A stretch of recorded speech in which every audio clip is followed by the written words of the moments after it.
BJP MP Etela రాజేందర్కు వ్యతిరేకంగా posters వేసింది ఇంటి దొంగలేనా? పార్టీలోని అంతర్గత విభేదాలే అందుకు కారణమా? అధిష్టానం కూడా ఆ విషయంలో పూర్తి క్లారిటీకి వచ్చిందా? పోస్టర్స్ వేసిన పర్సన్ మీద యాక్షన్తో పాటు అతని వెనుకున్న పెద్దల్ని కూడా వదిలిపెట్టబోమని పార్టీ పెద్దలు చెప్పారా? పెద్ద నాయకులు సైతం ఢిల్లీ పిలిచి వార్నింగ్ ఇస్తారా? ఈ ఎపిసోడ్పై అసలు పార్టీ పెద్దలు ఏమంటున్నారు? తెలంగాణ బీజేపీ నేతల మధ్య విభేదాలు ముదిరి పాకాన పడుతున్న సంకేతాలు కనిపిస్తున్నాయి. పద్ధతిగా ఉండండి, పార్టీ కోసం పనిచేయండి, వచ్చే ఎన్నికల్లో అధికారంలోకి తీసుకురండని పైనుంచి ఎంతెలా చెప్తున్నా స్టేట్లో చాలా మందికి ఎక్కడం లేదని కాషాయ వర్గాలే మాట్లాడుకుంటున్నాయి. అందుకు తగ్గట్టుగానే మెల్లిగా ఒక్కొక్కరు బయటపడుతున్నారు.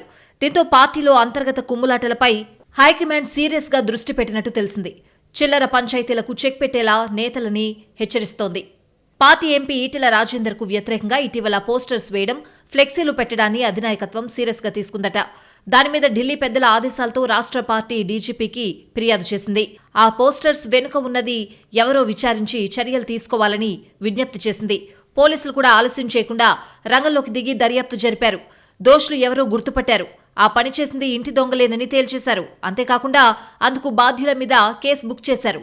ఇక బీజేపీ అధినాయకత్వం కూడా నెక్స్ట్ స్టెప్ వేసింది. ఈటెలకు వ్యతిరేకంగా పోస్టర్స్ వేయించిన బీజేపీ నేతను పార్టీ నుంచి సస్పెండ్ చేశారు. అలాగే వారం రోజుల్లో వివరణ ఇవ్వాలని కూడా ఆదేశించింది అధిష్టానం. క్రమశిక్షణ తప్పితే ఉపేక్షించేది లేదని చెప్పడమే కాకుండా ఇక నుంచి మొత్తం చేతల్లో ఉంటుందని చెప్పకనే చెప్పేసింది నాయకత్వం. ఇది ఒక్క ఈటెల పోస్టర్తో ఆగబోదని, తేడాగా వ్యవహరించే నాయకుల మీద ముందు ముందు కూడా గట్టి చర్యలే ఉంటాయని మాట్లాడుకుంటున్నారు కమలం లీడర్స్. ఈటెలకు వ్యతిరేకంగా పోస్టర్స్ వెనుక రామకృష్ణ అనే నాయకుడే కాదు, అతని వెనుక ఇంకా ఎవరున్నారు? వాళ్లు ఎంత పెద్దవాళ్లైనా చర్యలు తప్పవని అంటున్నారు ముఖ్య నేతలు.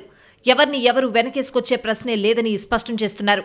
నేతలు వారి అనుచరుల సోషల్ మీడియా అకౌంట్స్ పై కూడా దృష్టి పెట్టామని, ఇష్టం వచ్చినట్లు పోస్టులు పెడితే వారిపై కూడా చర్యలు తప్పవని అంటున్నారు.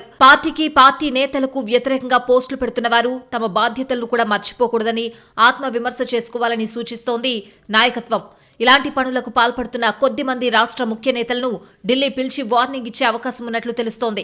పద్ధతి మార్చుకోకపోతే పక్కన పెట్టక తప్పదని వార్నింగ్ ఇచ్చే అవకాశం ఉందని అంటున్నారు.